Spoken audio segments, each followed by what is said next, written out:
Good morning, everyone, and welcome to the D2CL. Today we've got HGT versus IG starting things off, and later on a couple of pretty nice matches, IG versus VG being the one there. It was scheduled for yesterday but moved to today. Ace decided that, the players, they need a break. They're very good at scheduling games around the teams and the players' needs, so we'll see that game later today. Your bets should still be standing. But let's head over to the draft for this one, and welcome in my co-commentator, Scan. How's it going this morning? It's going okay. HGT, a team party with the most variance in the Chinese scene right now. It's maybe a week ago that they won a series 2-1 against Vici Gaming. They've been taking 1-1 series of quite a few teams, and sorry, excuse me. If you look at Dota 2 Lounge, only 10% backing for HGT here, and absolutely we don't expect them to be the better team.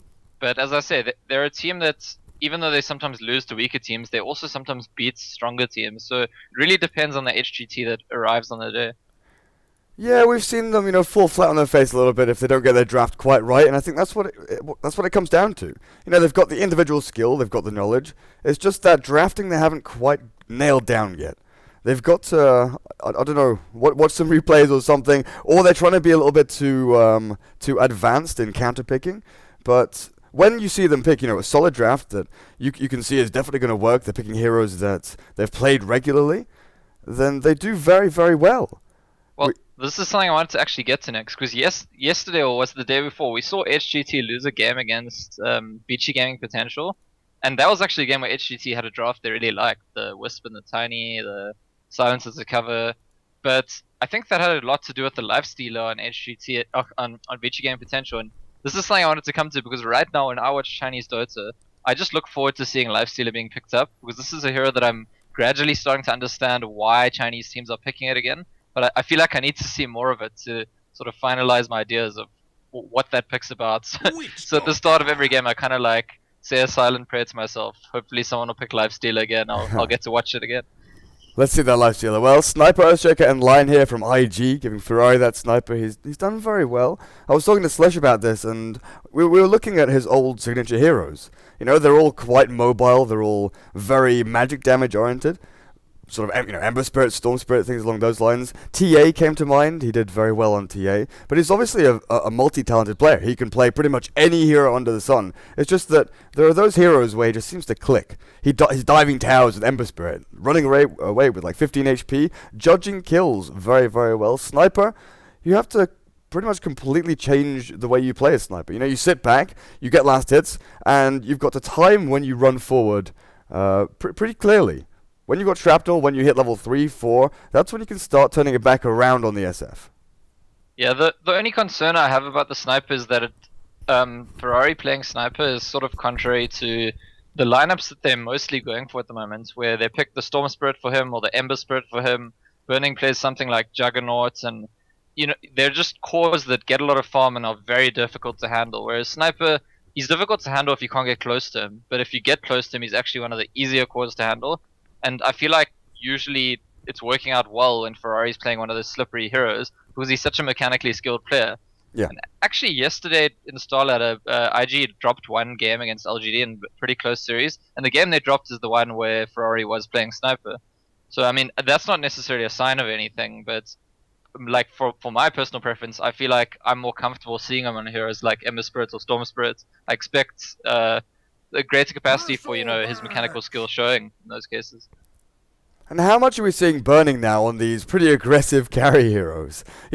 He's been well known for sitting back and farming a little bit, joining fights of course, but now he's in the thick of the action. He's playing Bristleback, Juggernaut, he's jumping into fights very early on. And it's really refreshing to see, because then it allows, your supports to maybe sit back, allow heroes like Earthshaker to get a Blink Dagger when you're moving around looking for kills, opens up the jungle, and it really is indicative of how adaptive and dynamic he is as a player. He's managed to, adapt to every single meta for the past 6 years or something, and still stay at the top of his game. Yeah, and the incredible thing right now is that even though he's more active maybe than he's ever been, he's still leading the farm in almost every game. He goes back in between fights and gets 5 minutes here and 7 minutes there of farming and ends up with a whole lot of creeps, despite the fact that he's very involved. I wonder, just you mentioning the Burning playing aggressive heroes as the Bristleback got picked up. we have seen Luo playing the Bristleback as well. Yeah. So it could go either direction here. I like that IG banned out the Spectre because this is actually yesterday where their sniper draft lost against the Zeus Spectre draft. So they were like, okay, you've got the Zeus, goodbye Spectre. And Queen of Pain being picked up, does that mean, is this a burning sniper? Yeah, it's possible. And then you put Ferrari on the quap and Bristleback up on top lane for Luo. Definitely possible. I mean, we've been talking about IG, but HGT are a decent star-studded lineup themselves. ZSMJ, that old school player. A lot of you will remember the old video on YouTube where he gets a rapier, loses the rapier instantly, and then goes and farms another rapier, brings back the game that way. He has been around for a long time, mostly as a pub star though. It's only been in the past year and a half that he's been playing serious competitive Dota. Yeah, and he's come back into it pretty well. And okay, they're gonna last pick the Faces Voids. They'll have 2 heroes to close the gap nicely onto Zeus. And you gotta imagine that Clockwork or Void which catch I said Zeus onto Sniper. Clockwork or Void which catch out a Sniper with a Zeus ulti up is probably gonna be a kill. But yeah, Kaka's been impressing mostly lately on the Wisp. He doesn't have the Wisp this game because it got banned early on. I think Icy's Clockwork's really strong. Yes. Air's got a pretty good Shadow Fiend, and I mean, the Zeus itself, I mean, I don't know if I've seen Kaka play that much, but support Zeus, I was just saying to a friend yesterday, I think it's one of those heroes that if the early game goes well for you, it seems a bit unfair that you have to support Zeus. You know, if the other team doesn't punish you for the fact that you have to support Zeus, which is hard because the Zeus is actually a presence in lane, he harasses people down, then suddenly Zeus is level 6, and suddenly it feels like the enemy team is an extra core. After that point, the Zeus normally ends up getting a few items, almost as if he's a core, and his ulti is doing more work in fights usually than anything your supports are doing. Because of that global ability to disable your blinks, get vision, enable his team to initiate. It's a really strong hero to get as supports if things go your way early on. Yeah, definitely, especially the vision part, because if your enemies are smoking up and you don't have any observables down to see where they're going or where they're heading, then you can just throw out Thunder God's Wrath. You know, the damage portion is nice, but knowing where your enemies are is even nicer. But looking at these lanes right now, Luo heading up to the top lane on the off lane Bristleback gets himself a stout shield, obs and sentries given to him, and he places one in the large camp. Usually at Radiant offlane you want to try and pull this through across to the lane, but he's expecting HGT with the Zeus, especially, to be pulling from the actual pull camp down into the large camp just to try and expand how much golden experience Kaka will be getting. Oh, yeah, and a sentry. Burning's on the Queen of Pain. Ooh. And I just glanced at Dota, and according to Dota, he doesn't have a Queen of Pain game on record ever. Ever? So this might be Burning. I mean, Dota doesn't go back to the start; it goes back to around TI2, I think. But it could be possible we're seeing Burning's first official match as Queen of Pain. That's still a long, long time. Good Fisher there, landing on ZSMJ as Luo fighting up against Air to defend the bounty rune. But safe lane quap is something that we've been seeing more and more of. Going for like the DPS build, Orchid into Shadowblade, then Skadi. I wonder if Burning has realized, hang on, Queen of Pain isn't just for the fast-fingered Ferrari. We don't need to give this to the pianist. I can farm this like a one-roll hero. Yeah, and I've really been enjoying some of the smaller teams, well, slightly smaller in stature, you know, CDEC, VG Gaming Potential, HGT, doing that Shadowblade Queen of Pain build. I don't think we've seen any of the big dogs in China do it yet. So I really hope that Burning does it, and then all of a sudden everyone's like, oh wow, there's this new build. Because that's what would happen as soon as Burning approves of a build. Yeah. Up on the top lane we saw a pretty decent block there. The Earthshaker just fishing away, Faith allowing Luo to get a couple of last hits and experience closer to his tier 1 tower. It's really nice just being near this river ramp. Because Luo taking quite a lot of damage there. But as the offlaner, if you're standing in this area, you know, you've got vision down the ramp, you've got vision across here, you can see wherever the supports are coming. But now the Radiant Wave's been doubled up, this is definitely going to be pushing back towards the Dire tier 1, giving him a nice little bit of experience, but not too much in the grand scheme of things. Yeah, something I like about IG's drafting these days is that Luo's never really playing a hero that's going to steal farm from Ferrari and Burning. Sure, this game he's playing a Bristleback that likes to farm, but Bristleback after the lane stage can farm Ancients, right? He can sometimes farm jungle, he can farm Ancients, he can farm the difficult lane. He's not going to take the farm in the places where the Queen of Pain or the Sniper wants it. At the same time, if you look at HGT's lineup, they got the Clockworks, he's not going to take farm from anyone, anywhere. So we're definitely not going to see a game decided by one team having 2 greedy cores versus another having 3 greedy cores. Yeah. Ferrari, I'm just watching him on this mid lane. It's kind of funny. He hit level 3 and instantly he is on Air's case. Throwing down shrapnel, right-clicking away, taking him down to, 2/3 of his HP, but forcing the tango usage. Slowing down the bottle. That's what Ferrari's trying to do right now. He's got his own boots incoming, so he's going to be able to move a little bit faster. The main thing is getting up on top of this ramp. If you're able to, dodge razors, try and weave around the creep wave, it's mainly about dodging razors, getting up onto the ramp quicker so you can trade hits and throw down some shrapnel to maybe even kill the Shadow Fiend now. Yeah, I mean Shadow Fiend's gonna have a hard time in this lane at this exact gap. And normally the Shadow Fiend wants to be on the Radiant side here, so he can recover really easily from moving to the jungle every now and then. But it's gonna be all about Shadow Razors for him, right? He's never got an opportunity to walk in and hit the sniper because he's gonna take much more damage from the shrapnel and return attacks. So he's got to get a lot of value out of his Shadow Razors, especially if you look right now, he's got enough mana for pretty much 2 Shadow Razors, and that has to get him to his bottle. It's very important. Yes. So you have to try and weigh up, do I want to get some harass there on Ferrari with a long range raise, or am I just going to try and get 2 last hits with each raise?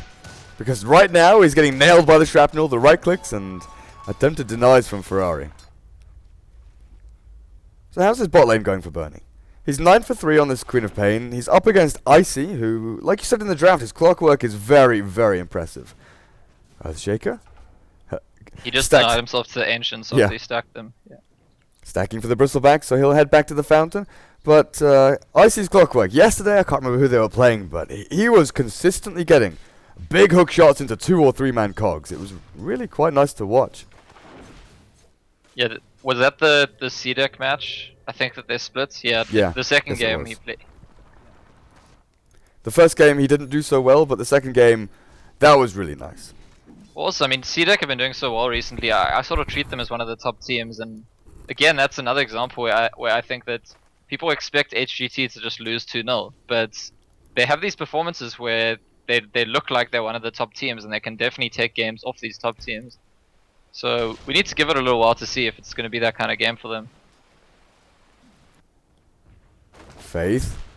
Earthshaker's here, ready with the with the Fisher. He's going to launch it now to Air, but the Witch Doctor's here first. Ferrari caught with a cask, and Air with a long-range raise will finally take Ferrari down on that sniper. That was a pretty good counterplay. I want to say that maybe Ferrari should recognize he's going to die there, turn and drop one last shrapnel. And the Shadow Fiend was on around 100, just over 100 HP. If he drops another shrapnel, gets maybe 1 hit, and Faith gets 1 or 2 hits, it could be a trade instead of just a free death. The trouble is I don't think you're ever going to get that hit in. Because as soon as you're halfway through turning, that gives a chance for Air to just launch the raise. So I guess regardless of what's going on, Ferrari's going to die. But I don't know if turning would have made a difference. Okay, so if he judges that getting off the shrapnel won't be enough to do anything, then it's actually a good call to not bother wasting it. Because now he has it ready and available to go back to lane and make Air's life a living hell again. Pretty Horror standing here with the Witch Doctor just holding down the lane again. But again, that was a really good rotation from him. I don't know if they spotted the Earthshaker heading towards mid lane, because that was going to be a sure kill on the Shadow Fiend. First blood to Ferrari would just make him dominate the lane even harder. Now going in again. That's also... That's how they kill Ferrari, right? I think in this position, they're never going to kill Ferrari. I mean, even if he doesn't have support here, if the Witch Doctor has to run at him and he's backed off, but the reason they make the kill is because Ferrari's actually being aggressive, and then it's easy for the Witch Doctor to react and get a meaningful stun off, and the Shadow Fiend to hit razors. I don't think proactively it's going to be easy for them to gang the sniper if he's standing a bit back. Yeah, very true. Also, something worth pointing out was the fact of Faith. He was in a position to go for a kill. I wonder if he'd, tried to block off the Shadow Fiend with a Fisher. Maybe that changes something. And then the sniper could turn around and get a kill. But, there's little things where in your mind you're like, okay, we're going for the kill. I've got to get an aggressive Fisher block here rather than a defensive block. And that's, tiny little difference. Could have turned things around. I was getting a little bit of lag there. Yeah, me too. I don't know what that means. Me neither. Up on the top lane, ZSMJ 27 for 7, so he's one last hit ahead of Burning. But Burning with the 19 denies, making sure Icy is getting nothing on this lane. Because you look Burning looking like... Actually, I guess the robe could be for trades. I was going to say he's looking like he's going for the fast Orchid Rush. Yeah, it's most likely treads first. Go for the red with Magi. And this is something that Dota 2, I feel is a little unusual it doesn't have. Because in the shop when you're buying treads, it forces you to buy the Ogre Belt when you put it on Yeah. quick buy. But back in Dota 1, you'd always consider: do I go the Band of Elven skin? Do I go red with Magi? Do I go the belt? What do I need? Am I a strength hero? Am I an int hero that needs a little more mana pool, or am I a squishy agi hero that needs more HP? Still go for the Ogre Belt. But Yeah, the quick buy is quite annoying in that respect. I wonder in this game, IG have been doing something a lot recently where Lua plays a hero that can go after the jungle or the ancients, and then Faith gets the offlane. Do you think that's going to happen here when Bristleback? I mean, at what level does Bristleback go farm ancients? Level 5, or does he wait to level 7? And like Earthshake is surely a hero that could go to that lane to get some value afterwards. It depends what itemization the Lure decides to go for. If he goes for a bottle now, I would say that once he hits 5, but it looks like he's saving up for the Vanguard, or he's going to go for treads, some kind of item line like that. But it's going to be a little bit later. So Faith probably another 3 minutes or so until he gets to go up on his top lane. And the great thing is for IG that no push is going to come soon. Yeah, the thing that IG need to watch out for, which I was talking about before, is that Zeus is sort of just gradually getting to his level 6 as a support hero. And things are sort of favoring HGT in the meantime, I think. And I think it's weird to say it because it's a support hero, but I feel like against the support Zeus, you want to put the pressure on his team. You don't want him to comfortably get to his level 6 when his team's in a good position, and Void and Clockwork are just comfortable to go on people with Zeus ulti, get even more value. And then as the game just continues, that support Zeus becomes more and more relevant despite being a support hero. Yeah, because Chuan right now running around with boots, he can't really flash farm the jungle. He's going to try and get as much as he can from just stacking, pulling through. IG, yeah, you're right, they rely a lot on their cores to get things done, whereas HGT, they do get value from their supports. Sure enough, Pretty Whore is running around with very little. In fact, net worth-wise, he's still ahead of the Zeus and the Earthshaker.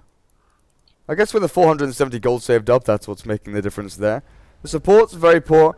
The cores are very, well, pretty fat right now. But this is the way the game, I feel, should be played. You know, you get some early farm on your core heroes, and then you start pressuring it into towers, then you start swapping heroes around and putting Lion mid, putting Earthshaker top, getting a little bit of XP and gold on them. And Faith suicides the ancients yet again. quick trip to base, get all his mana up, and now he TP straight to the top lane, and Chuan's already there. So they're gonna try and make a kill here, and then maybe after that Bristleback will head to actually, well, we'll see. If he gets up to level sort of 6-7, maybe he'll go to the ancients. Who do they go for the kill on, though? Because trying to kill Faceless Void, he's got level 2 Leap, and he's got Chronosphere.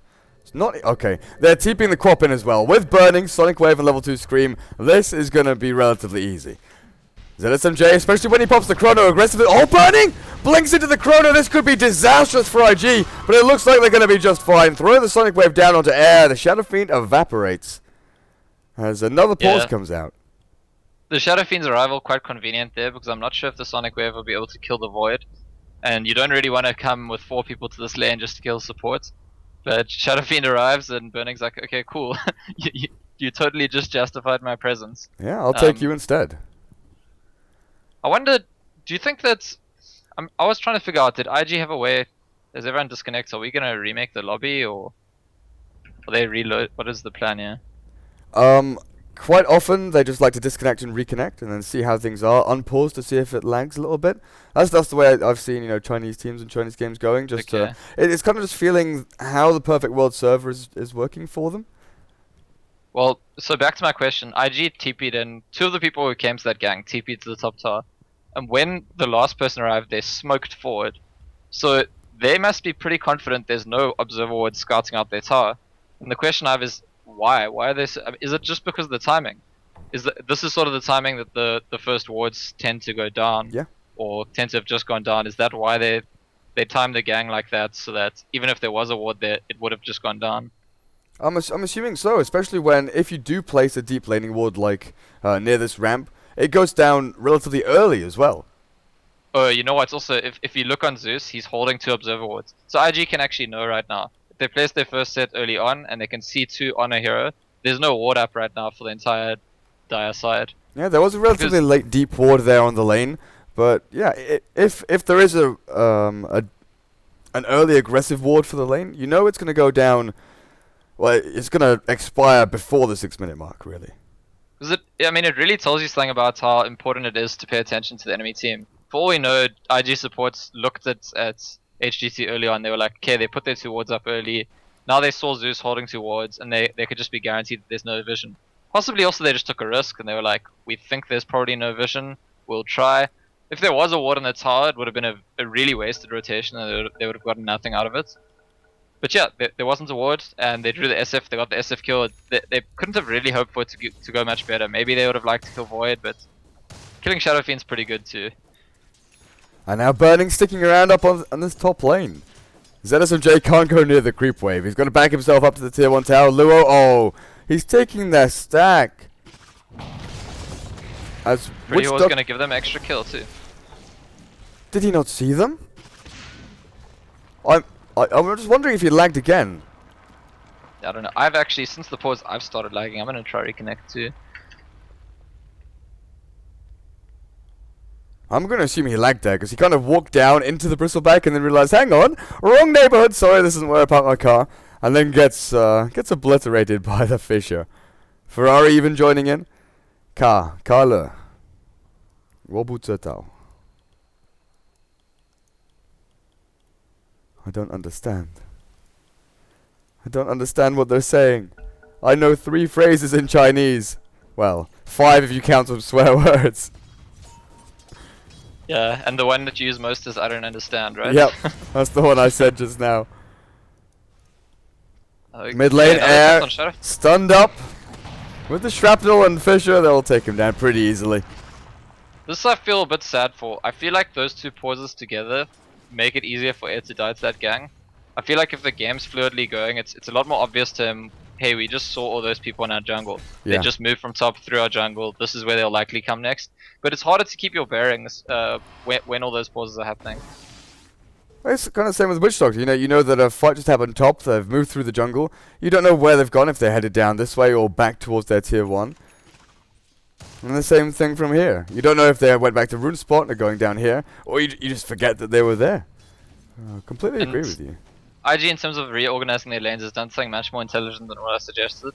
When the Bristleback went to farm the jungle and the Ancients, it's actually the Queen of Pain who stays top, and the Earthshaker gets to go safe lane, which she can get a lot more out of than being in the off lane. And there's no reason for Queen of Pain to not be able to handle that lane. Just missing that regen rune as it changes into illusion rune, that's unfortunate. Burning would have loved the regen rune actually. He's gonna have to go to base now, I think, as a result. And through that incursion, they also placed a nice little observer ward, watching when Air is going to be taking down some creep stacks. Unfortunately for him, though, there aren't any left. Luo managed to take all of them. He did go for the treads and bottle, which is fully understandable. If you want to go and take Ancients, Vanguard is nice, but treads and bottle just allows you to be a little more efficient.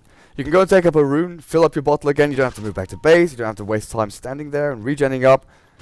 And also allows you to get a few more cool sprays out. Quite a few more. Hang on, earlier on I was talking a whole lot of nonsense about IG maybe knowing that HGT's wards were down, and actually there was a HGT ward there in that lane, right? There was a ward over here. It was just pretty close to their side, right? Yeah. So just I mean, everyone who thinks I'm just being an IG fanboy, that was just my mistake, because for some reason at that stage I thought it was an IG ward. I'm thinking back, I was like, I'm pretty sure that was a red ward. The red ones are the Dire, right? Yes, red is Dire. A red team. So then it's a bit lucky for IG that situation that the TP's worked out, because that ward could have been a bit further down. Well, I don't know, that's what I was trying to explain, if the ward was down on the ramp, that's one you place super early. That's one you place as soon as you run out of your base. Oh, so you're saying that then it would have run out by then? Yeah, so if there was a ward there, it would have run out, but because it was placed deep and late, IG, regardless of the situation, would have got away with it. So basically, your analysis is just much more nuanced and intelligent than mine. No, you made the right analysis, just drawing from the wrong facts, I guess. Yeah. Ferrari with the Morbid Mask going for the Glass Cannon build, face boots, and Mask of Madness on the cards for him, pretty much. Pretty whore. with a pretty little regen rune. Not too useful when you're full HP and full mana, but he'll take it up nonetheless. Go back to the jungle, maybe stack up for the Shadow Fiend once it hits later on into the minute mark. Kaka, what are you doing over here? What are you doing, Kaka?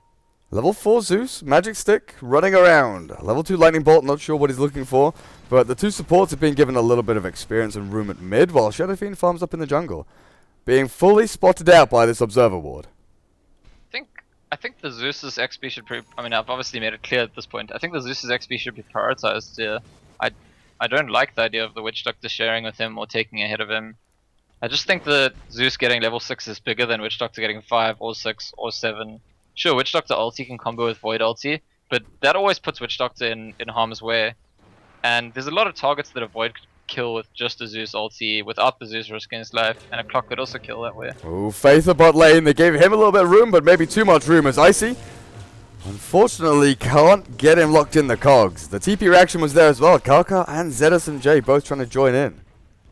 But how did that happen? I see that the Clockwork used his hook. Did Yeah. the hook hit the Earthshaker? Because if he hit the Earthshaker, surely he would have got him in the cogs. I don't know. I saw the hook was on cooldown, but it can't have hit. Because Faith was running around with, 2/3 of his HP just from battery salt. Oh, the wraparound. They're trying to go on Ferrari, but they don't know what's coming up behind them. Burning and Chuan, find air, zap him down pretty damn easily with a Sonic Wave and Finger of Death. The Witch Doctor taking a bit of damage as well there from the AoE splash. Yeah, and of course IG choosing their timing well there because they saw the Void TP bot. Void's gonna go on ES now. What?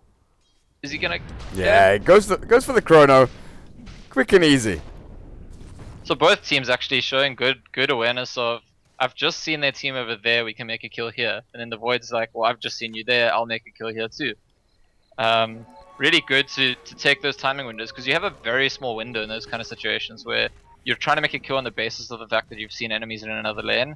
It's quite easy for them to move across or get ready to TP if you don't take your window right away. The trade-off value-wise, though, isn't anywhere close to equal. Lure on top lane will get trapped in the cogs this time with a couple of razors. I'm not sure they can actually bring him down. He's got Buckler, he's pretty damn tanky. Okay, Maledict, that helps. Pretty hard coming in with the cask as well, just locking in Lure. If the Witch Doctor wasn't there, I'm damn sure he escapes. Yeah, also the Witch Doctor's stun, sort of the Bristleback ended up wanting to turn around a bit, and then Shadow Rays to the face, not great for him. Oh, Fisher into Assassinate, that's a dead Zeus. Trying to get to level 6, and he's halfway there. It's going to take a little longer than he would like. Yeah, so IG support's quite a lot richer than HGT supports at this point. Well, I guess their core is also richer. After we saw HGT starting the game a little bit ahead, how do we account for that? Is it just the 2 tower difference? 2 to 0 towers probably making the bigger difference right now? About to become 3 to 0 towers, I think. I think it's also who has died on IG. Because, you look at HGT, Shadow Fiend has now died 3 times, accounting for 3 out of the 5 deaths. Then Witch Doctor and Zeus have died once apiece, whereas on IG, Earthshaker has died 3 times. You can't really compare 3 kills on an Earthshaker to 3 kills on a Shadow Fiend. Yeah, just the incredible thing is that because of the way IG rearranged their lanes, the Earthshaker who's died 3 times is still level 7. I mean, 2 of his deaths were just to Ancients denying himself. Oh, that's true as well, yeah. But he got that extra death against the Void, and despite that fact, because they've been able to give him space, he's level 7, he's got his Tranquils and his Soul Ring. Look at this Zeus, still not level 6, no Soul Ring, no Tranquils, nothing. The Witch Doctor's got level 6 now, so with the Chronosphere up, they probably go for a kill. Smoke up from 5 here, HGT heading down the bot lane, but who are they going to find? Who will they find? Counter smoke from IG. They don't have 5 though. Luo is taking a couple of stacks, and with his mech, they would really like that in a team fight. Just going back to the notion of smoking under wards, I like that Kaka used the lightning bolts right before they smoked to just check, are there any wards here? So they know they haven't been spotted, but unfortunately for them in this situation, the fact that they were off the map at that point in time, I think signaled to IG that they're smoking. Possibly the same for the other direction too. I think both teams maybe realized quite quickly that we're both smoking. It's very peculiar that no one's showing anywhere. I think IG were more wondering, are they farming their jungle? Because the entirety of the jungle here was pretty much in blackness. Now they've placed an observer ward watching the movement between tier 2. and into the jungle camp. So they want to keep tabs on where these guys are moving. Tier 1 at bot lane will be pressured up by HGT as they take control of the Radiant jungle, get a little more farm on ZSMJ, Mask of Madness into BKB. Relatively defensive build there with the BKB actually. But I guess you're against Hex, Scream, Assassinate. There's tons of stuff that can really annoy you in that chrono. And by annoy you, I mean kill you. There's this tiny chance he's going Aghanimus, but I think I agree with you that it should be BKB. It doesn't really make sense for me for him to be rushing Ags here. I mean, I'll have to find a way to explain it if he does that. But normally, it's also, especially if you're going the Ogre Club first, that is a sign of BKB. And as you say, there's Lion and Earthshaker to worry about, and those are good reasons to buy BKB. Chuan getting closer and closer to that Blink Dagger. 1,200 gold. He's 203 right now, so looking pretty damn good. As Ferrari, he's picked up an Ogre Club of his own. Is it going to be a safe BKB for him? Or do you still go into, Sanj and Yasha? I'm not too sure. Because recently, something I like about snipers is that you often see them buying the Sanj before the Yasha when they go Sanj and Yasha. So it's even more ambiguous than it used to be, starting with the Ogre Club. Whereas in the past, let's say starting with the Ogre Club is BKB, because they usually get Yasha. These days, it's not really like that. Oh, hookshot across. Icy finds Faith. He gets stunned up. The Echo Slam and Assassinate. Can they bring him down? Okay. Yes, they can. With 3 ultimates, Icy will fall. And once again, the trade-off is for the Earthshaker. Yeah, and Faith's not going to mind too much. He's gotten all the value he needs this game, and his deaths aren't going to be that important, I think. Faceless Void, let's have a look at you. Let's have a look at you sexy beast. Yeah, he's got that hammer, so this is definitely the BKB. Just needs the recipe now. Ooh, I wanted to say it's nice that HGT got a tower on the back of finishing their mech, but it's not going to give the value it normally gives when the Shadow Fiend rushes a mech, because the Bristleback's got a mech and then some. I mean, normally when the SF rushes mech, one of the big reasons it's advantageous is that the other teams don't have mech, because teams don't prioritize mech at the moment, just in general, unless they have a hero that likes a mech. But Bristleback with mech and whatever else he's about to buy too, in those kind of fights, the Shadow Fiend's mech is not going to be like a playmaking tool that like makes a big difference in the fight. Yeah. It's mainly just to bolster your 5-man potential, pushing into tier 1 towers, which HGT definitely need. What does Lua buy now? Oh, okay. As I ask, he buys a Mithril Hammer, so he wants a BKB too. Yeah, I guess with the Shadow Fiend and Zeus there's lots of magical burst potential. So just being able to, stay safe, even if you get Maledict up on you, you're not really threatened with death too much. Chronosphere is the one spell that's going to really scare IG. If they can lock ZSMJ down with a blink from Chuan, ooh, 200 gold away from it. But because the Void's rushing BKB, his damage output is not that high in Chronosphere, it's just the Mask of Madness. And everything else is spell damage except Witch Doctor ulti. So I guess the sense in BKB there is that you're very close to unkillable if you BKB as a Bristleback. You probably are unkillable if you BKB as a Bristleback. It has to be the Chronosphere Death Ward, and even then you might not die.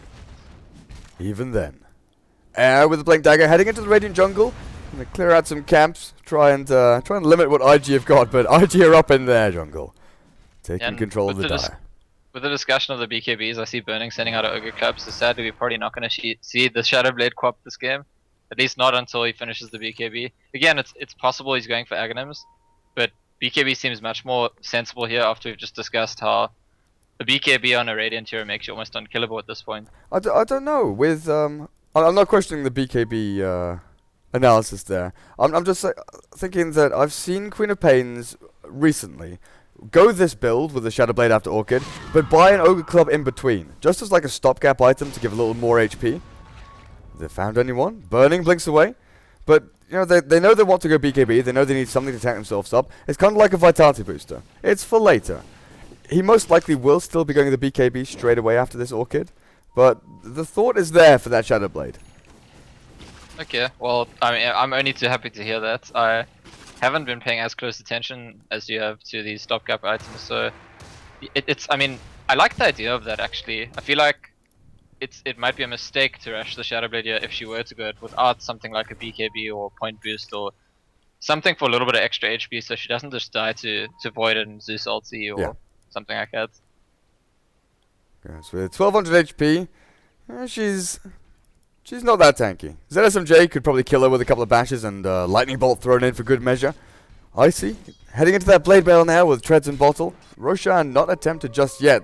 HGT do have Shadow Fiend, which, you know, gives them a little bit of an advantage there. Couple it up with the Voodoo Restoration, they've got the sustain, they've got the minus armor. But IG have the heroes that can get into the Roche Pit and really cause you a lot of troubles.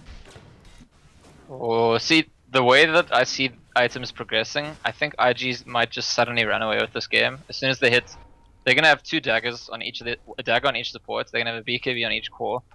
And suddenly Shadow Fiend, who's bought a Blink Dagger, is gonna be like, well, my Blink Dagger doesn't do a whole lot. Luo pops the BKB there, expecting ZSMJ to maybe Chrono up. Was that a bait out? Was ZSMJ with a fakie? Possibly a baited out BKB, but yeah, going back to what I was saying, if IG's cores all have BKBs, hard to see them dying. Shadow Fiend with Mech and Blink, those items actually aren't going to do a lot against supports with Blinks and cores with BKBs. Because Blink Dagger on Shadow Fiend is normally about positioning you to get more magic damage off.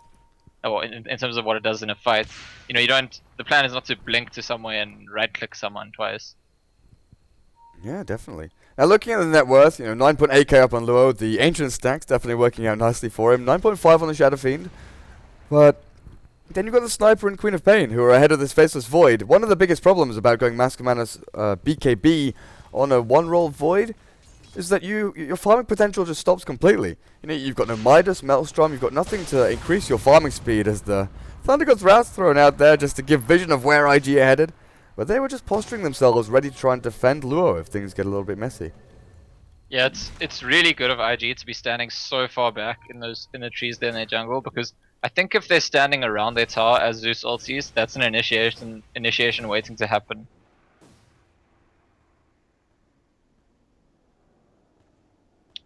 So Shadow Fiend has his own Ogre Club now. He'll be going for that BKB too. Huh. My nose is still a little bit blocked. That's okay. Fade's Earthshaker like 1 creep away from his Blink Dagger. So the last parts of IG's item build for the window that they're going to go for, I think, is going to be Burning's BKB. And I think when Burning finishes his BKB, we'll see IG mobilize quite aggressively. If not before then. I mean, they might do something before then, sort of reacting to HGT, but they'd probably be happy for Burning to farm the BKB before they proactively try and go take the tier 2s. Yeah, when I was talking about, you know, Mask of Mana and Void not really helping you farm really that fast, obviously it's a great tool to allow you to clear jungle camps relatively quickly. It's just that it's not at the same rate as Shadow Fiend, Bristleback, you know, anyone else in this game. Queen of Pain can clear camps faster than you can. You know, with a Maelstrom or Yasha, anything whatsoever. The Faceless Void, his farming speed is amplified quite a lot, and that's why you can see right now he's 900 gold behind. IG's about to smoke the top. I saw Chuan draw a line on the map showing that they're going to go around this way. So, or maybe even further around. But yeah, they're trying to wrap around. And, okay, oh, they know. He's going to spot them all. Yeah. They know. The spam of pings coming out. Karkar now realizes he's pretty safe down on this bot lane. He'll push out a little bit further. Chuan still wants to go deep. A ward placed up on that ramp. Yeah, I mean, there's no other hero in the game that can do that to Smoke Gang, except for Zeus.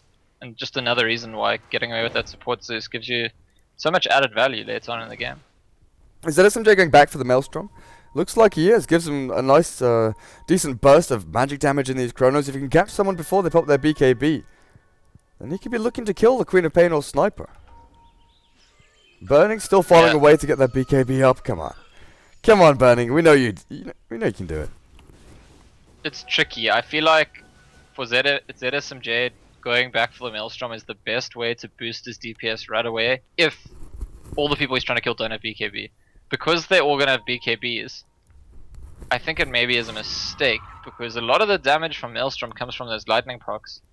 And if you're hitting people who are BKB'd, you're not going to do damage to them with your lightning, and it gives you some attack speed, but he's already got some attack speed from Mask of Mana, so I'd rather he get something that guarantees him damage, I think.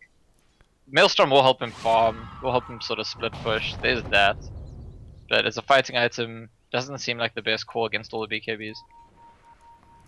Well, we'll see what he does with it. Attack speed's always good for Faceless Void, but the time-locking chrono is also magical. So you've got that to consider. Oh, Thunder's Wrath, Faith. They're going to pop pretty much everything to take down his Earthshaker once again. Is that what, 0-5? 0-5. Two of those to Ancients, but... The interesting thing there, what I saw is the Void and Witch Doctor actually smoked up. The Earthshaker broke their smoke and blinked away as the Void time walked in, but then he still got caught by the clock. Void now chasing Sniper in the top lane, and he's probably going to get to him. This is pretty funny. At the very edge of the chrono there, look at that. Ferrari caught out. Mask of Madness lets him pump out quite a decent amount of damage. Then time lock, turns around, and Ferrari's on the chase now. ZSMJ has to pop his own BKB. The rest of IG, the cavalry, has arrived. He's got no mana. Lion's gonna get him after BKB. Rocket Flare? Oh, if that Rocket Flare hit, then maybe. But Chuan blinks forward along with Burning. ZSMJ down for the count. Air blinks in with his Requiem of Souls. BKB of his own pop. There's Burning drops, as well as Chuan. So a 2-for-1. Good turnaround from HGT. But yeah, that was a very interesting situation where everyone in the game knows that if IG want to kill Void, they're going to kill Void. And it allowed HGT to set up in a way that we're so sure you're about to blink in, we'll just prepare to kill you when you do. So, initially a little bit overzealous from the Faceless Void, but then IG were the ones that turned around and thought, hey, we can get an easy kill here. As soon as his BKB is down, we jump in and Hex. Yeah, but HGT seeing that they'll get return kills if that happens, but it wasn't HGT's plan. I don't think the Void chased super far thinking I'll ultimately bait them. Yeah. Yeah.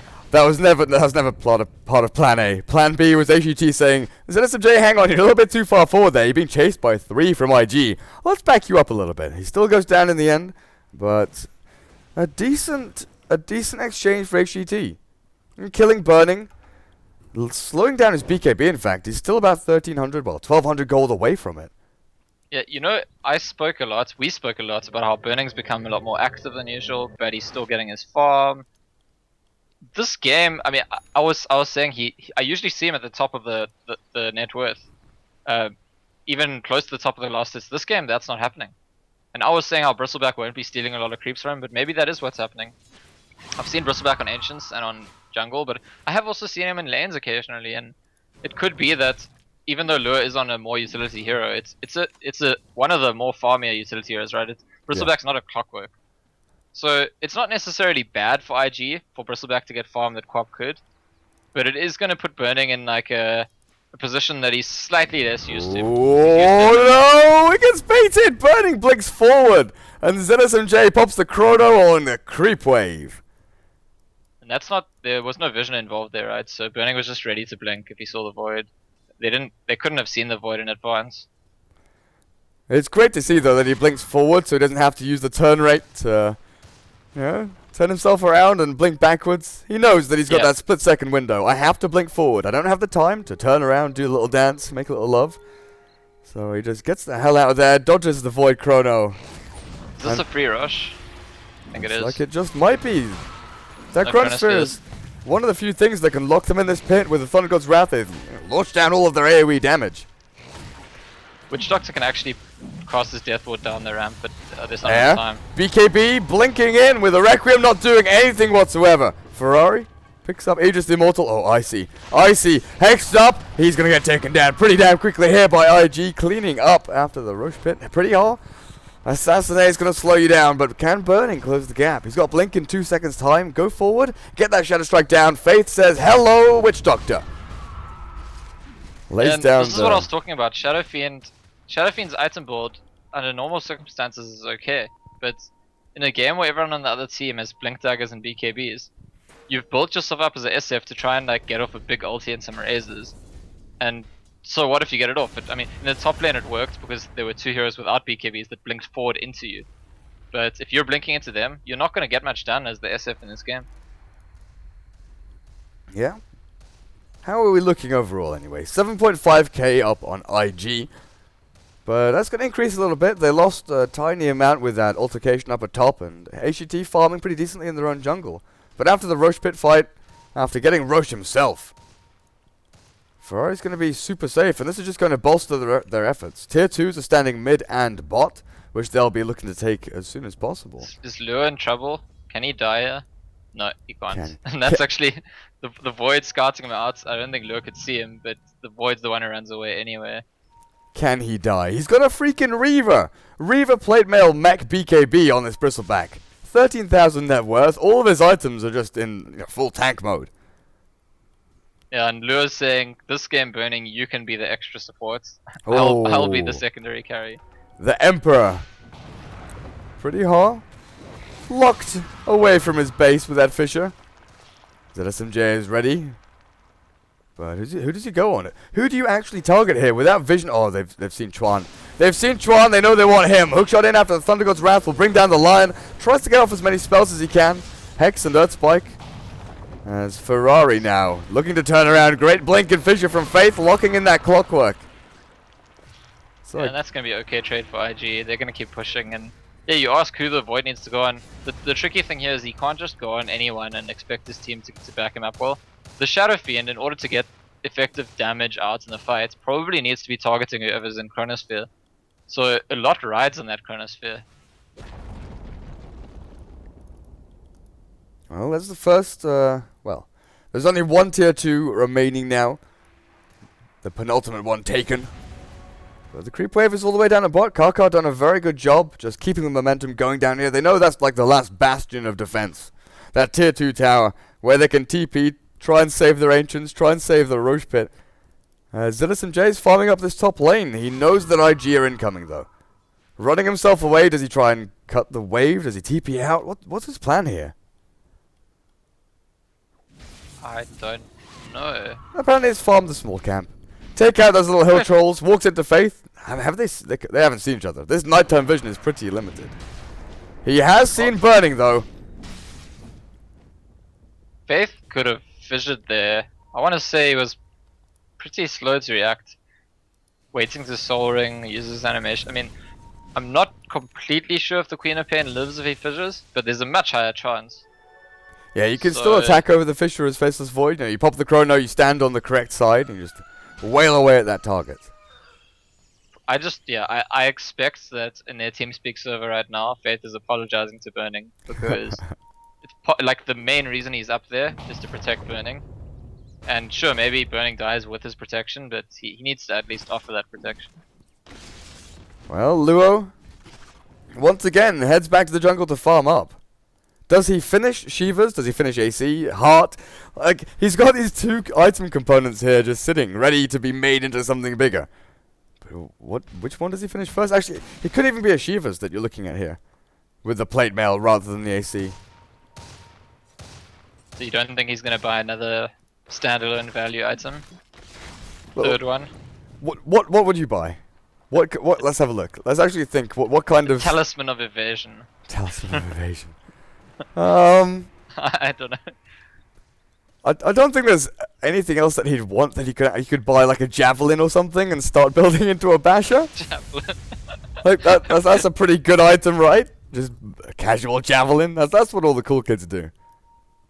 Where's That Chuan? would be very entertaining if I saw someone start buying casual javelins as like the casual Yasha, the farming javelin. A memory came back to me the other day.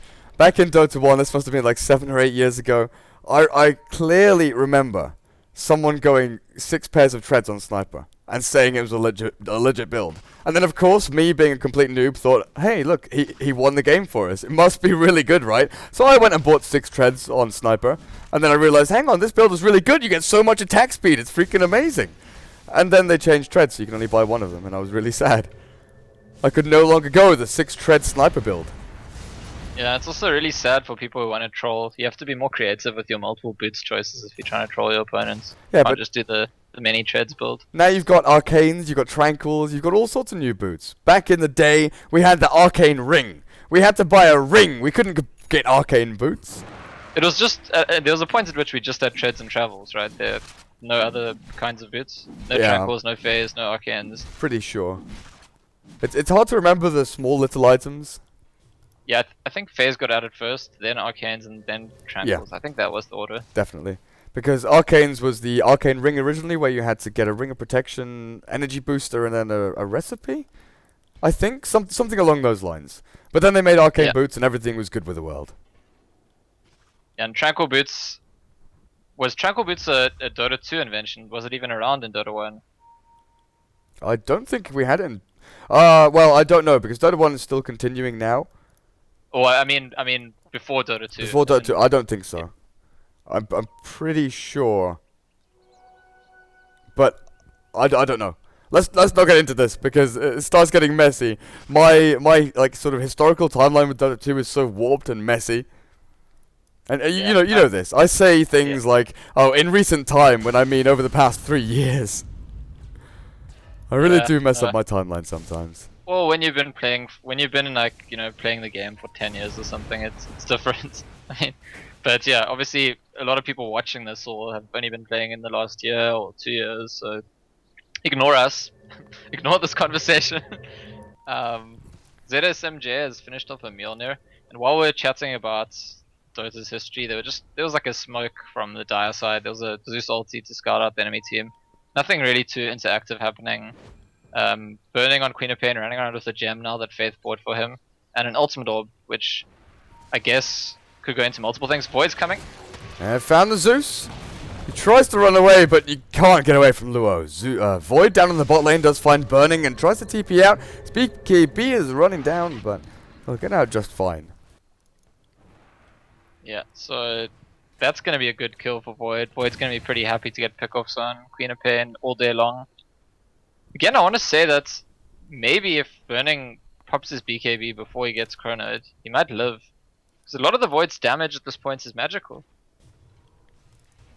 Yeah, well, we now have Butterfly up on the Shadow Fiend, Air, trying to get back into that DPS swing of things. Not sure what you got. Like, you still go Skadi next. It's pretty good tanking you up, allowing you to man fight the sniper or maybe even the Bristleback. Kiting items are always good against Bristle. So just that little bit of attack and movement speed slow from the Skadi can help you out in these team fights. Well, Shadow Fiend having Butterfly also means we're probably going to see some Javelin purchases to reward our story. Of course. Look. Ferrari first and then Luo. I don't know. Luo is running out of item slots really quickly. He did go back and finish the heart. He's got a bottle to sell, and Mech, as the game goes later and later, that is an item you can switch out for something bigger and better.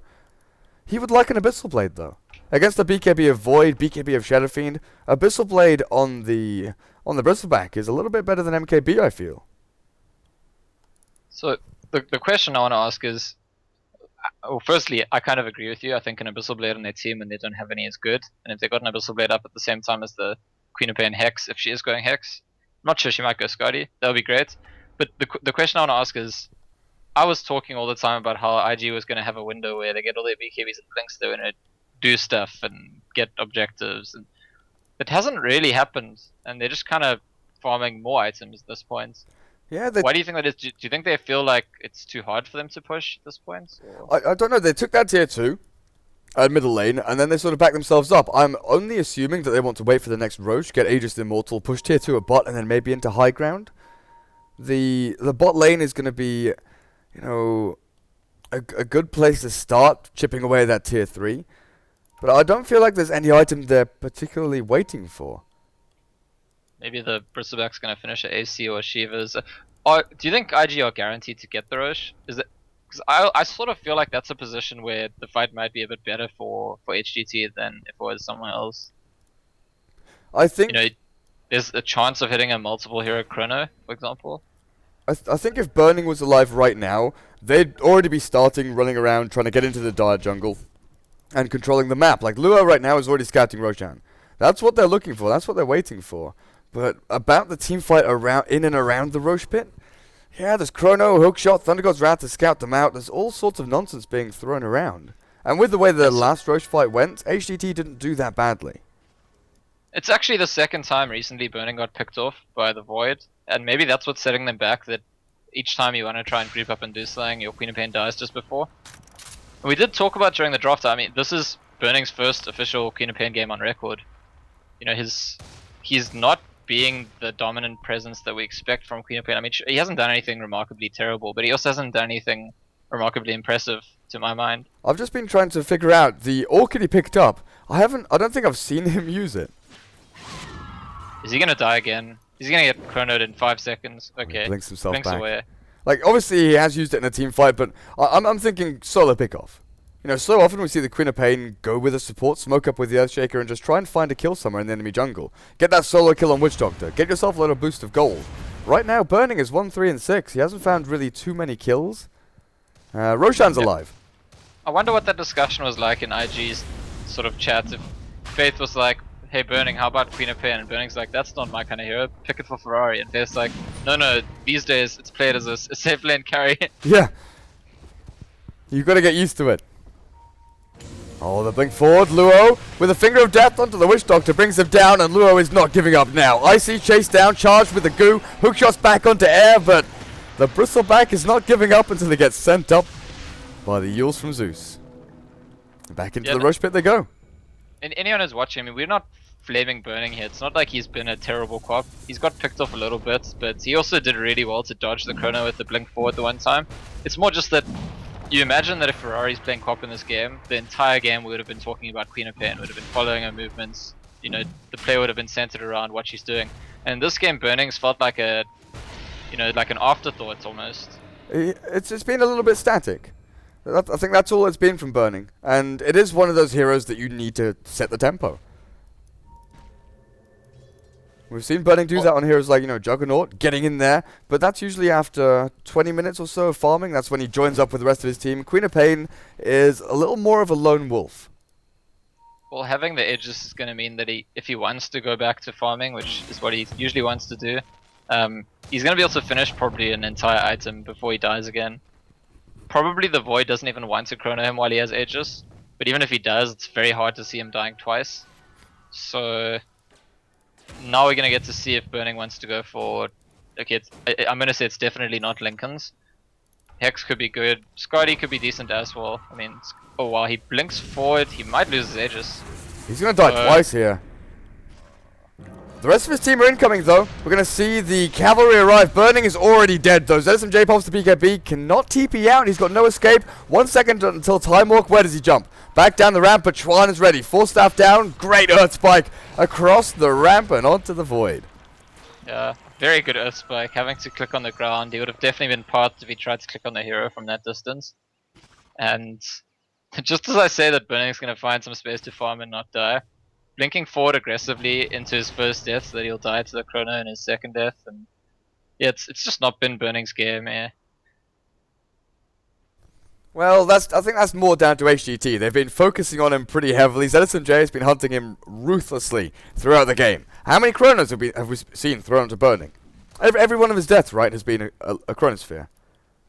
Yeah, but IG being a team of star players, it's sort of like, fine, the game where Burning doesn't carry us. There's also other people who can do that as well. Luo did go back for the MKB. So before finishing that AC or Shivas, it's more likely going to be AC. He does actually go back for the MKB to try and deal with air. So now he can run down the Shadow Fiend. He can even just dive the base here. His BKB is ready. That's the hero you expect Luo to be going on, and I suppose that's why he wants the MKB. You expect supports to be trying to stand back.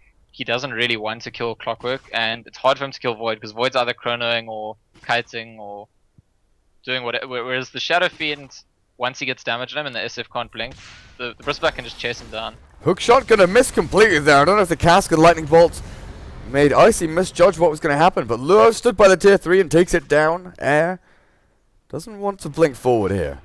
And now the BKB's down for that Bristleback. It's time to back up a little bit more. Maybe farm down on the spot lane. Burning. He was running up top to try and help his teammates. He could be down bot farming. But guess what? Luo says no, this is my goal now. It's one of those things where like maybe Burning instinctively wants to go farm, but feels obliged to come help the team. And then when the team decides to back off, he's like, oh man, I should have just farmed. But I like that IG had the presence of mind to realize they could get the tower and get out there. I think if they had considered getting more than the tower, they'd have died. Great hook shot catching two. The cogs allows them to hold in Burning and Faith, but Burning with the BKB and Blink, not in too much trouble of dying there. Well, another kill on Faith, probably not. I mean, at this point, Faith might be like, guys, he used his BKB, it's gonna be shorter next time, because as we've said, well, I mean, sure, it gives them gold every time Faith dies, but it's not like he needs more items. It's not like he needs more levels. he's pretty. What is that? A blink tag on Bristleback? Yes, he sold his mech for a blink, and this is something we've seen a couple of times. It's mainly against annoying heroes like Clockwork and Faceless Void. It's so you can try and dodge their disables or get into the back end of fights. So let's say they're pushing a high ground, and you've got the Clockwork, standing at the back, Faceless Void standing in the middle, and then the Shadow Fiend trying to bait you out. That means that the sniper can try and run up here with the Queen of Pain, just run up the ramp, while the Bristleback blinks over the ramp and try and finds the heroes that are going to be initiating. And basically, you just try and corral HGT back into this area and run back to their fountain. And I suppose the idea is that if Bristleback starts the fight by blinking in, we don't expect HGT to respond by chronosphering him. Yeah. He's not the guy they want to chronosphere. In fact, they have to chronosphere the Quap or the Sniper, otherwise I just don't see them winning the fight. So Bristleback just wants to force them to react to him, but know that they don't want to use the chrono to react to him, and that puts him in a very strong position. I hadn't seen it before, but it makes absolute sense to me. Hey guys, where's IG? Let's find out. Thundergod's Wrath gonna scout them out while they're farming down in the Radiant jungle. Lines are drawn, but IG, they've got other things on their mind. Smoking up, heading down this mid lane. It's another thing about that support Zeus. It makes it difficult to go high ground, makes it difficult to initiate a fight, because if he gets the ulti at the right time, well, okay, there's that initiation. Does Void have buyback? No, he does not. Actually, let's just have a look at buybacks. They're still chasing though. Chuan wants more. He's hungry, and Luo's going to help him out here. With a blink forward, who gets the last hit? Looks like it's going to be the Bristleback. Buyback-wise, Dire have nil. Actually, that's wrong. Zeus and Clockwork do. What? Why are they going on Luo? I don't know, but he turns and fights. Is this a we give up move by HGT? I mean, there's still backdoor protection here, but Not for long. with the Void dead, IG's just not afraid of anything. IG break high ground. Do they just move down towards mid tier 3 and Rax as well? The creep waves, at mid and bot, they're not joining up with the rest. So, something I noticed about one position Voids a lot of the time, I think part of why a lot of teams prefer the offlane Void is when you have a one position Void, it's so often the case that he makes pick off after pick off after pick off, and the second he gets picked off without buyback, his team loses. Like, normally, the strategy that has a one position Faceless Void depends a lot on that Faceless Void being alive. And we've just seen it here. The game looked really hard for IG to make a breakthrough for a really long time. And killing the Void without buyback, suddenly just a massive breakthrough. And I was actually talking right before they caught him about how it's difficult for them to get the jump, difficult for them to initiate because Zeus is ulti. But IG intelligently there, about 5 seconds after Zeus uses his ulti, choosing to smoke and look for the kill right then, because they know that if they spot someone else, all of them are going to be able to blink in. Whereas if you're against the Zeus ulti, possibly you find someone, they see you as you see them, Zeus ultis right away, and the fight actually starts badly for you. Yeah. Witch Doctor is not too far away from his Aghanim. 700 gold until he's got that level 2 Aghanim's Death Ward. Couple it up with the Chronosphere and level 2 Thunder God's Wrath. Level 16, in fact, nearly up on the Zeus. So HGT, they're getting closer and closer to the tools they need to defend the remainder of their base. It's just that IG have had those tools for quite some time now, and as Burning picks up a Hex, things get infinitely harder. Yeah, because that's another tool for them to pick off the Void, and we've just seen exactly how dramatic the effect is when they pick him off. In fact, he doesn't have buyback, and they're going at him right now. They're going to find him. Chuan jumps forward, Hex to start things off. Burning chains up his Hex, in fact, with Alliance, but it doesn't matter too much. What a peculiar game. I mean, the game was standoffish for so long, and I think we've just seen 2 kills on Void, and the game's going to be over. I think that's it. Well, that's 70 seconds without your chrono, without your big team fight lockdown as Luo blinks forward, finds air, but decides to back himself up. Doesn't want to get too involved. He's not looking for that long-term relationship with the Shadow Fiend just yet. Racks are all he wants, racks are all he needs, and racks are all he's going to get right now. Yeah, and I've spoken a lot about the advantages of a strategy that has 2 scaling cores over 3. And early on I said IG's not doing that 3 thing, but they did actually do it. They had 3 farming cores all game. And this game kind of shows the advantages of having the 3 farming cores over the 2. Which is that the side with 2, if you kill one of the cores without them having buyback, that's just an incredible advantage. Whereas the side with 3, we saw Burning getting picked off a lot. He usually didn't have buyback, but we didn't even look at the buyback because it just you know, it wasn't relevant. It didn't matter. It does depend, you know, quite heavily on your supports, because if you're picking up heroes like, let's say, Chen, Disruptor, AA, you don't really have that same fallback. Air, gonna get picked off here. Burning blinks forward with his BKB and just right-clicks him down. The hook shot not gonna land, as Luo's going ham in the back. Kaka running away with a tiny amount of HP. Did Witch Doctor buy up his Ags? Not too sure, can't tell, but Luo right-clicks by Air, not... just tickling him. Tickling that back. As ZSMJ has found the chrono down. Onto Ferrari. The sniper gets brought down. As IC chases Chuan. HGT, a little bit of a cleanup here, but mid-racks have fallen. Gem is on the deck. As Burning and Lure make their Shadow Fiend had escape. to use buyback there, right? So they've got an even easier route now, IG, because before they were trying to kill the Void and hope he didn't have gold for buyback. Now if they kill the Shadow Fiend again, he doesn't have buyback cooldown. So a very direct route for how they could finish off the game, go on the SF next fight. So now that the Faceless Void does have buyback, no one else does.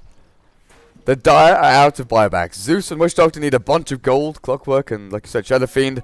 Their buyback's on cooldown. Luo with a Blink Dagger. Oh, he's ready. He's stacking up Warpath. He's going to blink in. Burning actually starts things off, but Kaka taken down in 2 hits from Luo after the Sonic Wave. Yeah, so Zeus is going to be down. I wonder if... yeah, there's nothing they do with this because there's too many people dead still. Looked like Lua and Burning were considering just 2v1ing the Roshan, but risky in enemy territory with 4 enemy heroes alive and the Chronosphere coming in, what, 20-30 seconds time. Oh, Roshan's up. IG know. They've seen it. Yeah, they know, they were considering it themselves, but can they contest it? Yeah, they can. I was wondering They're whether gonna be too Luo late. can go in on his own. Well, Roshan's already dead. They can contest it, but they're a little bit too late. Over in the back, it looks like Burning was having an altercation with the Clockwork. Yeah, they were waiting for Churn and Faith to respawn and get there. They didn't want to go in without their supports. And very interesting to me that the Void is given the Aegis when he has buyback and SF doesn't. Huh. Because I feel like the plan all along here is IG's like, SF doesn't have buyback, we're gonna kill SF, we're gonna win the game.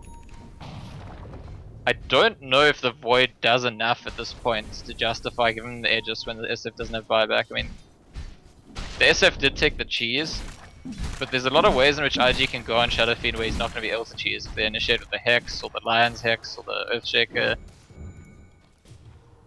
And the Void, like, does the Void really do a lot to be respawns after he's used Chronosphere and BKB and Mask of Madness? Maybe he holds his BKB and Mom until later. Yeah, it's kind of hard to say. It's one of those heroes similar to, you know, Lycan, Lone Druid. Well, not really Lone Druid, but, you know, where you can't really cast any spells. Well, you can't cast your ultimate, can't really cast your BKB or your main damage sources before you die the first time. So you sort of run in there, throw your body into the meat grinder and say, hey look, take me, I'm free. And then you come back alive and say, hang on a second, I've got more. Maybe the justification is just the way the fights go down. The Shadow Fiend can stand back and blink forward. The Void kind of needs to be in the front line if HGT want to take a fight. So maybe that's what they're thinking. We can make it hard for them to go on our Shadow Fiend. We can't make it hard for them to go on our Void. So even though he has buyback, let's just give him that further protection. Alright, we'll see what IG have planned for us. Skadi now, completed as well as the MKB for Ferrari. So that's Skadi for quite some time. The MKB is the newer purchase there. Burning. Does he have something incoming on the courier? Ghost Scepter for him. He's had enough of being right-clicked. Yeah. I'm done.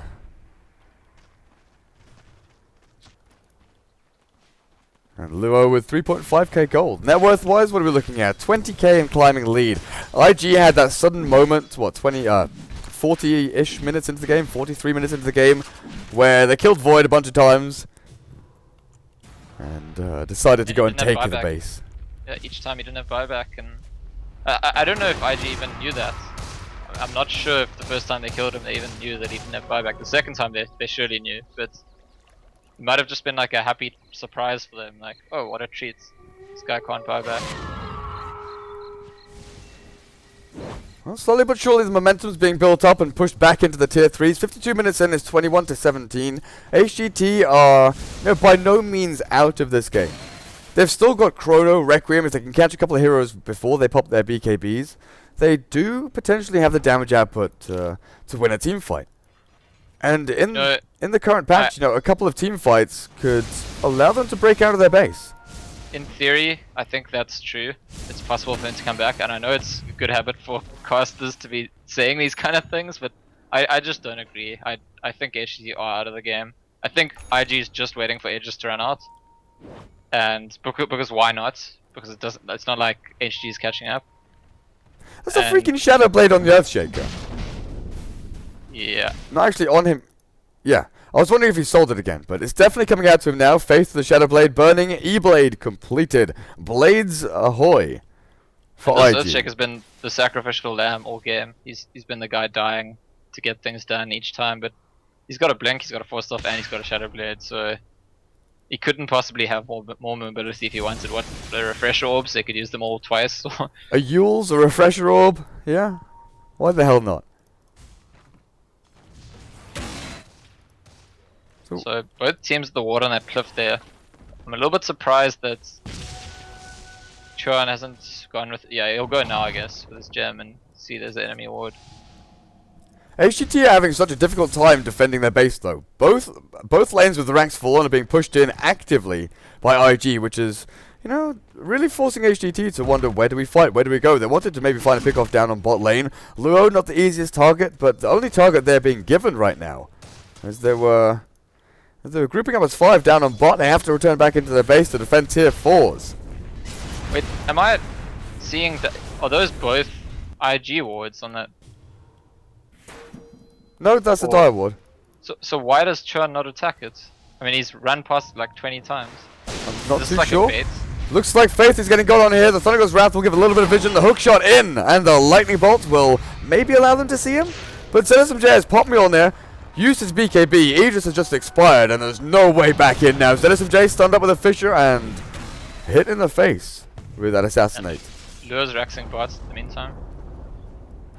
Or not Raxing, but he got the tower. And so is that just like a... Yeah, I think that's what it is. They saw the ward, and they're like, we're going to pretend we can't see the ward, and maybe they'll initiate on us. Because fighting outside the base is better for IG. It's just a bit weird because HGT know that there's a gem. They should be able to like realize they're deliberately not killing the ward. Luo is so annoying. Like he loses 1,000 HP, but that's a third. He just keeps on going. It took 3 heroes there just to make him leave the base. They weren't close to killing him. The hookshot missed. The Yule's up into the air, slows him down a little bit. But HGT, how do you kill the Bristleback? Hookshot in again. I see he's got ag in him, so he'll just be throwing these out all day long to try and hold back the creep waves. Take a look at this ward. I mean, now it's very clear they know it's there. They hit it to 1 hit. Yeah, I know. But I don't know why. At this point, it just seems like trolly. It's just like, look, we know you have a ward there. We don't even need to kill it. We'll let you have the vision. See if we care. Yeah. We decide when you live or die. Defense of the last racks. Clockwork standing nearby, just ready to go with that hookshot. Luo keeps pushing on in though. Hookshot down onto him, they've caught him in the cogs, and then force yourself out because you can't kill him. Yeah, it doesn't do anything, does it? IG choosing to split up, I think, because the only real bad thing that happened is the big chrono and all. Well, Chuan gives up his life, but for the BKB and Faceless Void, I think it's worth it. Ferrari might actually die here. Pops the Manta to try and get out of that chrono range. There's some J though, hexed up. Sonic Wave down and no buyback available for him. Kaka forcing himself away. Tier 4s. Not long for this world as Thundergod's Wrath is thrown out. Looks like the Shadow Fiend pops his cheese, tries to get the Requiem off, but the silence from Burning not allowing him that last little bit of fun. GG is called. Game number 1 going the way of IG here against HGT. Not a bad performance from HGT though. Yeah, hanging on for a long time, but in the end I think too many eggs in one basket, and it hit them far too hard when Void died without buyback. Well guys, we'll be back in a couple of minutes with game number 2. I've been Durko, joining me Scant, thank you. Hopefully you guys got your bets in on time. And hopefully you'll be winning some shiny new rares and arcanas, but we'll be back in a couple of minutes. Stay tuned.